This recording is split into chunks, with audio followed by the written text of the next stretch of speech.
Turn off the power before operation. Rupture the openings of all the ink sacs. Perform maintenance using a new ink cartridge.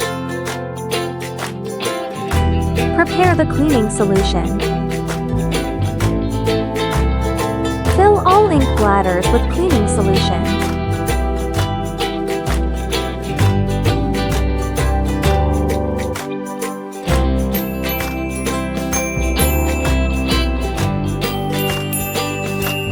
Remove all the ink cartridges from the machine and place them in a plastic bag.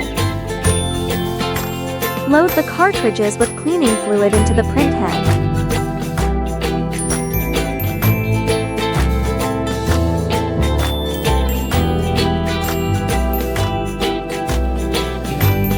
Cleaning of the nozzle by means of a cleaning solution. Decrease in water level.